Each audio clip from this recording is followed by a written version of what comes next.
Hi guys, so this week I want to talk about the arm motion, which is made from the upstroke and downstroke motion, of course, which are Muller motions. And I think the arm motion is a very important thing that people don't really pay too much attention to, but it's fundamental for everything we do, really, because for example, when we start to play blast beat or single strokes or whatever, the motion that we do is something like this. So arm motion, and then we control the rest of the strokes with wrist or finger or push-pull or whatever, you know, we're working on. But the arm motion is very important in my opinion. In this episode we will break down, I want to break down what happens in this very simple thing, and we will understand how important it is for really everything that we're going to do. So the first thing, I want to observe and I want to study how our arm moves, and all the other parts that are connected to it, how they react to when we do this kind of motion. So if I start from a very relaxed position, I raise the forearm and I see that my hand naturally stays in this position, so it's very relaxed. The index finger is in this position and not in this one, and this already gives me an answer on how to, you know, hold a stick. That the fulcrum point, if I would do this, it's a forced position. So I'd rather this. It's simple. It's easier. Sorry. And this is kind of forcing myself to have a position. So first of all, this is what I want to observe, and then of course in the whipping motion I see that this happens. It's like I throw something. So if I grab a stick and I do the same thing, this would be the position that I'm in, and then so what happens when I do the arm motion is I kind of switch the grip to this part of my hand so that I can keep everything relaxed and I don't force myself to have this position and the fulcrum point here. I kind of let the fulcrum point go where my body kind of feels like it has to go. The important thing is not to let the stick fall, okay, but I don't have to force myself to be in certain positions. So from here I let it go, and what happens is it's basically this whipping motion. I see another kind of motion, another movement in my hand, and I just kind of lay the index finger on the stick when I'm in this position, and I don't force anything. I really leave. It's like my arm decides where the stick has to go. So what route, if it's like straight or not, but then my hand kind of adapts to what the stick wants to do. So it's kind of an elastic grip that I hold. And this is just, I understood all this just by breaking down this little motion, this very small part of what we do, which is just like that fraction of a second. Okay, so once we understand the upstroke part and what happens in the downstroke, there's the most important thing of all, which is the moment where the stick hits the surface that we're playing on. So what happens is the stick immediately bounces back. So we either stop the stick, which is a big mistake if we want to do a repetitive motion. So if we're using this kind of motion to then start a blast beat or start something, if we stop the motion, we kind of break all the energy that we got doing this, and we have to start again by lifting the stick and then doing the motion. And that sometimes happens when you kind of feel like you start and then you kind of lose the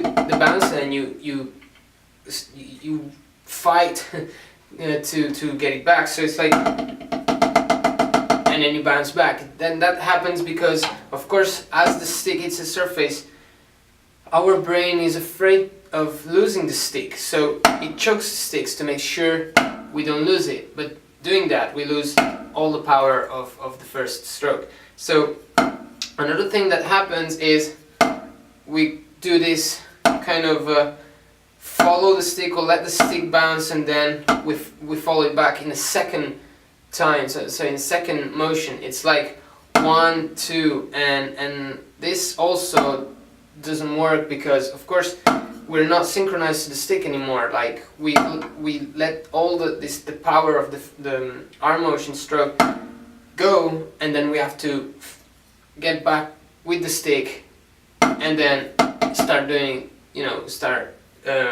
doing what we were meant to do. So the best thing is, of course, the free stroke, which is basically staying synchronized to the stick.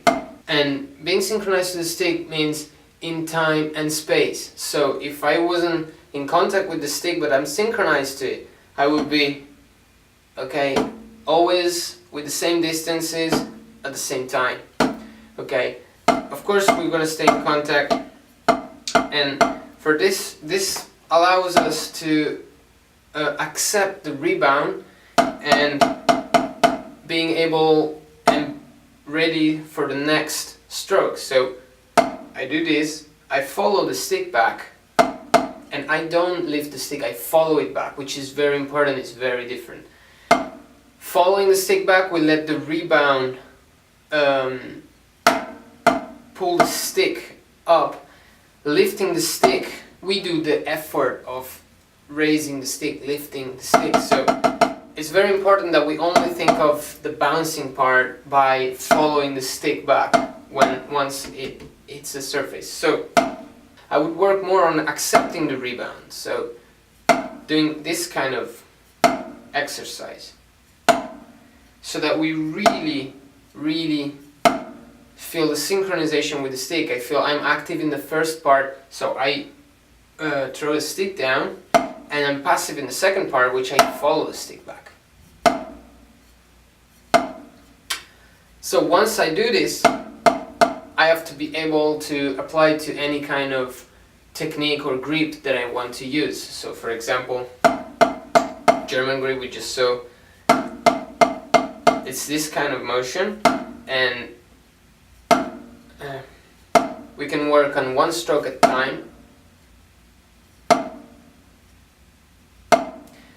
French grip, it's going to be the same kind of thing, but in a French grip position, so with our thumb up. It's the same concept, it's upstroke, downstroke, and then accepting the rebound. Of course, in the push-pull technique that doesn't happen, because the push-pull requires us to let the stick bounce back and keeping our hand in another position. And of course in the Muller technique, it's more of an elbow kind of motion. The whipping motion is not vertical, made from the wrist, but it's lateral, made from the elbow, and all the rest follows. But we'll see that in depth in the Muller video. We're gonna go through all the grips and techniques, of course, so I want to really break down every single motion that we are prepared. Once we'll talk about any other grip or technique, we already have this basic thing done, which is the most important thing. So this will take some time, and I suggest you to use heavy sticks or iron sticks, which allows you to hear. For example, if the stick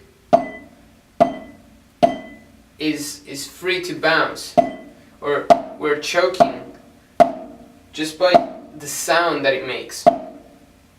This is choked.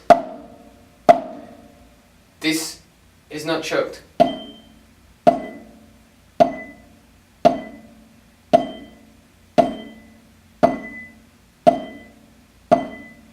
Okay, so the sound is very different, and we really understand that in this part we are following the stick back. And of course, another very important thing with these kind of sticks is that they're very heavy, and so we really feel if we feel the weight of the stick, if we feel like they're heavy, we're not doing the right thing. It means that we're raising the stick, we're lifting it. Instead, if we never feel the weight of the stick, that means that it's the rebound that's pulling the stick back up. So it's that means that we're synchronized with the rebound and we are doing the right thing.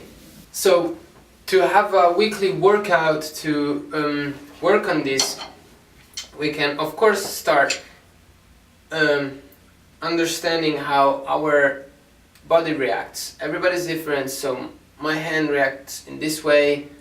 Some other people might have shorter fingers, longer arm, shorter arm. Everybody's different. So analyze and feel your body and understand the feeling that you have when you do this kind of motion for a second, for a minute. Dedicate a minute to feel what happens in your body when you do this. And then recreate the same feeling with holding the stick. And you will feel the difference. This is very important because the stick has to be it's like something that it's part of us and it's not an extra. We don't have to deal with the stick. It doesn't have to be something that we have to pay attention to. It should be part of us. It shouldn't change. It shouldn't be different, the feeling that we have from doing it without the sticks to having the stick. Of course it's going to be slightly different, but it doesn't have to be like, oh yeah, I have to keep my hand in that way, in that position because of the stick. Okay, so it's going to be the same thing. We have to just pay attention that we don't drop the stick, and the rest is just adapting and adapting our body to what the stick wants to do. These are all very important concepts for what's going to follow up, guys. So pay attention and don't think this is like, yeah, I got this, I can go to the next lesson. Work on this, because when you get to a certain speed, this might be what blocks you, this might be what stops everything. So the weekly workout is going to be playing 60 seconds per hand, German grip,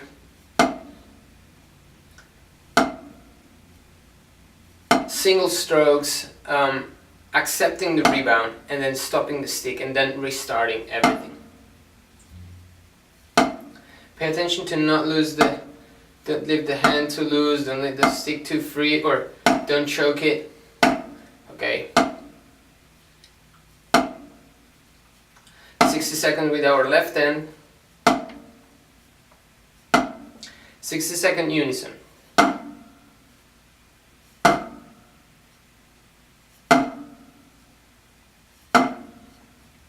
Then we will play a free stroke arm motion with 60 seconds with our right hand.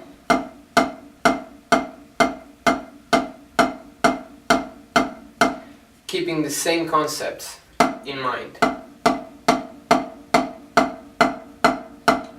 Don't speed up. It's not about speed, it's about controlling the rebound in this episode. So don't think of speeding up. That's wrong. It's not taking you anywhere. It's not the focus of the exercise. Then we do the same thing with French grip.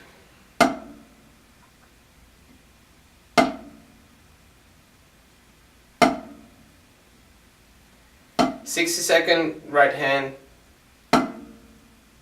60-second left hand, 60-second unison,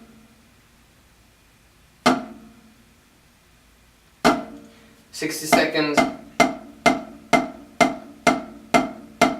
free stroke French grip, 60-second unison, 60 seconds alternated." So again, 60 seconds right hand, 60 seconds left hand, 60-second unison of a German grip, of the single stroke, and then blocking the strokes. Then 60 seconds right hand, 60-second left hand, 60-second unison, 60-second alternated for the free stroke motion. So Then same thing applied to French grip. So in this way we're gonna benefit different things. We're gonna learn how to direct the stick in a vertical way, in a vertical motion, straight to the snare without having weird motions, weird directions. We're gonna learn how to accept the rebound, and so to take advantage of the injection motion and the injector stroke that will allow us then to take advantage of the rebound for all the other strokes, and to how to hold the stick in our hand too, because this will force us to keep the hand relaxed and so adapt to the stick motion. So once again, this is very important for all that we're going to do next. Don't think this is not as important as putting your BPM click track to 260 BPMs, because you won't get there unless you don't first fix everything that happens here. The injection motion, the injector motion is the most important thing to pay attention to. Is 80%, 70% of drummers' problems most of the time for the blast beats and single strokes and all those kind of things. So have a good week practicing, and we'll see you next week.